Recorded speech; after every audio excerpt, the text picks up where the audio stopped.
What? What? Wait, how did I never see that? That is the stuff of nightmares. Generic intro in the deck goes me here, back with some more Overanalyzing Avatar. Today we have Bato of the Water Tribe, which is not one of my favorite episodes. Not gonna lie to you about that. You're gonna check my reaction to last episode, which was also not one of my favorite episodes of Avatar, but still not a bad episode. It's not the Great Divide or Serpent's Pass, but it was the Fortune Teller. I'll leave my reaction to that right up there. Also gonna link down below in the description. Also gonna be not in a playlist on my channel, actually. I probably should make an Overanalyzing Avatar playlist, but thank you so much for the support you've shown in these videos. Like I said, it has that red bar across the bottom. If you watched last episode, at the very end it played like 1 second of this episode, and I said that when we come back it's gonna have that red bar, so like literally just look, has the red bar as if I've already watched it, but I have not, because it played literally a split second of it. I hate that YouTube does that, because people are just like, oh my god, you already watched this, you're fake reacting. I'm like, really? You think I'm gonna waste my time fake reacting? I don't have enough time to sleep. You think I have enough time to watch something twice? No, absolutely not. But thank you so much for being here. I hope you had a wonderful day. It should be Thanksgiving. I know 60% of my audience is in America, so if you're having a wonderful Thanksgiving, say hi to your family for me. Hope everybody's having a great Thanksgiving. And if you don't have, anybody to celebrate Thanksgiving with, at least you have Black Friday. Or if you don't celebrate Thanksgiving or whatever, just hope you're having a wonderful day. Hope like me a tiny little bit. I read all your comments and respond to almost all of them, a lot of them, as many as I possibly can. I'm gonna have like 20 people in my house, so I'm still gonna be reading comments, even though there's gonna be 20 people in my house. But I hope you have a wonderful day. Let's go ahead and jump into Bato of the Water Tribe. Now, I do remember this episode vividly, just because it's literally the one where like Aang got into the conflict. I think the technological divide in the show is really cool. The Fire Nation has had access to steam power for over 100 years at this point, but even in modern day, water tribesmen are going into battle with weapons made of animal parts. I mean, yeah, that's what they have. Quiet is good. Foolish samurai warrior. Okay, Samurai Jack. This episode is called Bato of the Water Tribe, but honestly, it should have been called, oh, there goes June on that big fucking monster thing she's got. Seriously, she steals the whole show in this episode. My so taste has in the women. Bite Force to tear into steel flooring and rip it apart. And Nyla throw might be it. the most powerful single being in this entire show based on that alone. My sheer shoe can smell a rat a continent away. Sure, whatever you say. Well, I'm impressed. Very impressed. You and me both, Ira. Yeah. You and me both. Yep. No solid moon Literally. continuity to call back on this one, Avatar. Oh, It's been a few episodes since we've seen it, so you get away with this one. In this flashback, you can actually see Bato for a second here. Sokka. Oh wow, that I'm was coming with you. okay. You're not old enough Also, to go to Kid war, Sokka Sokka. You know voice. that. Sokka grappling with the nature of his own manhood is pretty much the entire theme of this episode. He wasn't enough of a man to go to war, and he still holds some guilt about that. It sets up a little mini character arc that's contained to this one episode. Immediately, you can see the effect that finding this boat, a piece of home, and a reminder of the men that went to war is having on Sokka. He's usually happy to get to bed, but he's awake now, tending the fire, keeping an eye out. What smells so good, Bato? The sisters craft ointments and perfumes. And here's our designated Chekhov's gun for the episode. Perfume? Maybe we could dump some on Appa, because he stinks so much. Am I right? Appa will eat you. I bet you guys weren't expecting this so soon, but here we go. Inconclusive evidence of normal bear. Normal bear. Frank's vegan, right? I would think his palate would be pretty diversely accepting when it comes to fruits and vegetables, but he doesn't like apples or sea prunes. What does he like? Doesn't even like it. He'll eat anything. True. Hey, I ride animals too. One time there was this giant eel. And Goes without saying. Oh but yeah, this that is a was reference Warriors to of the Kyoshi Komoji. Island Yep. episode. What pelt do you think this is of? A polar leopard? Seems too big to be a polar leopard to me. So Maybe it's a big polar leopard. I don't know. Wait, is he inputting Look like at this commands? fucking creepypasta person in the background here for a second. What? Wait, I've never seen that. Money. That is stuff of nightmares. Oh hell yeah! Money isn't what I had in mind. How did that happen? As far as I'm concerned, Katara had the necklace for 6 episodes, and not including this episode, Zuko's had it for 7. This is Zuko's necklace. Plus we'll pay a weight in gold. Yeah. Make it your weight, then we got a deal. Oh, well. Man, they characterized June That's so funny. hard and so well here. She's been on screen for probably 90 seconds at this point, but I'm already so sure of what she's about and how she acts. Yeah. Necklace smell. The way that they showed that, Zuko's mama smell, Avatar smell, necklace smell. If you wait here until the message arrives, you can come with me.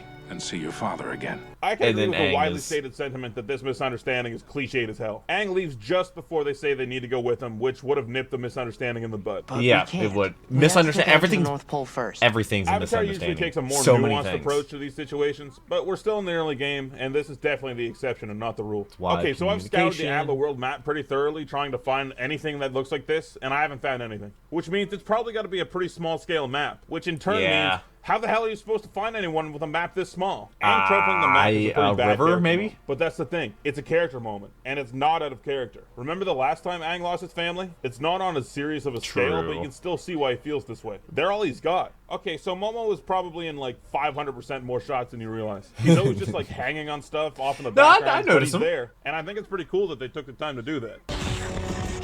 Out for a bit of fresh air, are we? I love the herbalist's big dick energy here. Just like shooting this shit to three pretty normal cat people on top of a snarling monster. That's tight. Man, Aang been practicing his hay bending. How about you, Sokka? I mean, you must have some good stories from your first time ice dodging. He never got to go.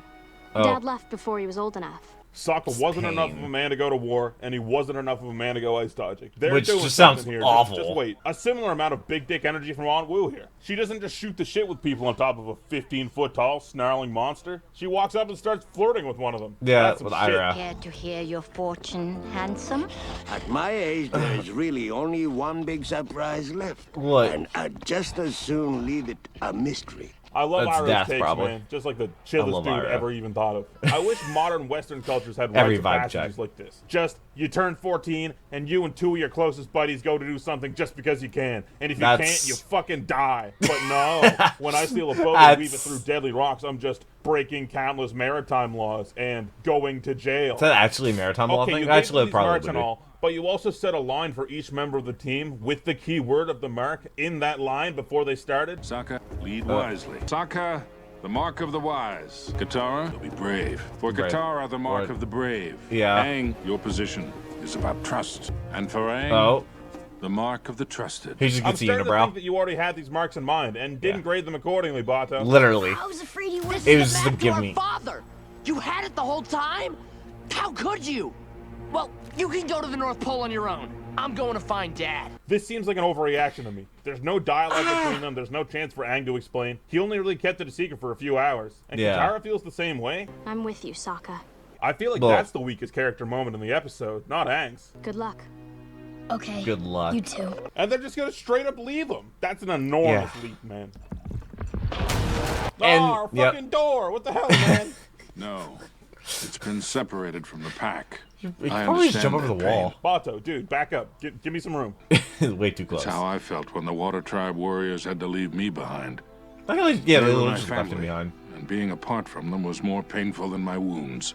This is the payoff for that mini character arc. There's a surface level one where Sokka's family left him behind, and he won't do that to Aang. But there's another point here too. He was too young to go to war, and he was too young to go ice dodge. A boy would leave Aang behind, but being a man is about knowing where you're needed the most. So this is your girlfriend. No wonder she left. She's way too pretty for you. Stop it, June. You're gonna make the Zutara people jump out of their fucking Zutara, seats. that's what it's called. How stupid do you think I am? Pretty stupid. Run! Really? You're gonna run away from... Yeah. Well, the plan had heart, Sokka. I'll give you that. Well, at least we got the door fixed. And breaks again. Ah! I think you jump over Hell the wall. Yeah, Appa. I don't think anyone at this point ever thought we were going to get an Appa fight scene, but I'm here for it. Oh, Aang controlling the stick, though. Wow, Aang's actually holding on to his staff for a good little bit here. Maybe for once he'll actually... Oh, there it goes. Alright, you're going to think I'm crazy, but this is straight up the best action scene in the entire book before the North Pole. Okay, it's sick. I was We've about got to say, two the different entire fights thing, happening no, at the same but... time that are interacting with each other, and Zuko and Aang are actually fighting for once. It's not just an instant Doesn't he, watch. like, get on I'm his calling back this the and, like, real dodge Zuko him? versus Aang round one. It's got, like, speed and weight and balance to it. It's awesome. God, so nimble. I actually show my friends on this shot. over It's analyzing awesome. Avatar. It's just timed, like, perfectly. And water. That thing sees with its nose. Let's give him something to look at. The perfumes. Perfume? Yes. Oh, and there's Chekhov's gun doing its thing. Uncle, what is Chekhov's? What is I didn't see you get hit with the tongue. Oh, you're lucky you're endearing, Ira. You're walking on the razor's edge with this one. But god damn it, it is I love funny. Ira. Oh, that's so sweet of Zuko. Would you give him a kiss for me when you see him?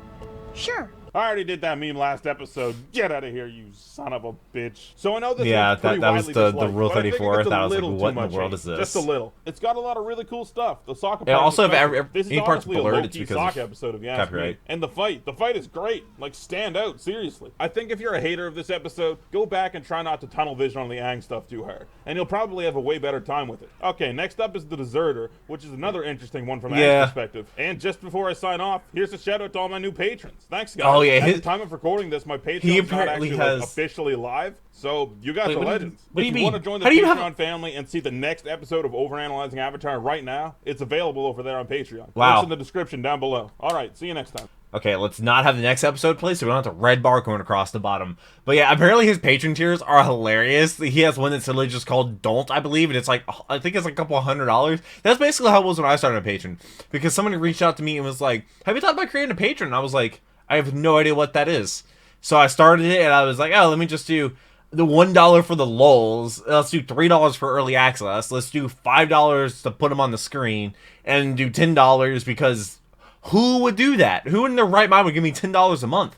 Apparently, like 30 or so people as of right now. Like almost, it's not almost half. No, it's not even 30 people, I don't think. No, is it 30 people? It might be 30 people with the super insane patrons as well. But I couldn't do this if it was not for without my patrons. I hope you're having a wonderful Thanksgiving. If you're celebrating Thanksgiving, say hi to your family for me. If the love from the duck goes moo. Hopefully I was able to make you smile. This episode, yeah, I really focused on the...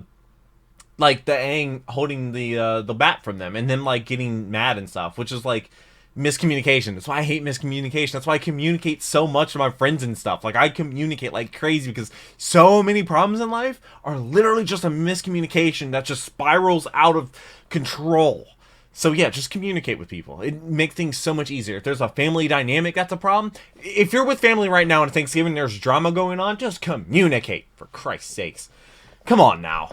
But yeah, it completely overshadows the June stuff, the Iroh being the best, and all of the Sandshrew and the fight and stuff like that. But yeah, it's better than I remember, actually. It might have actually, you know, maybe this will change my memory of this episode. It's been a while since I watched Avatar. It's been over 2 years since I rewatched it. But I hope you have a wonderful rest of the day. I hope you're subscribed so don't miss future videos. I read all your comments, leave them down below. Until the next video, take care and cue the music.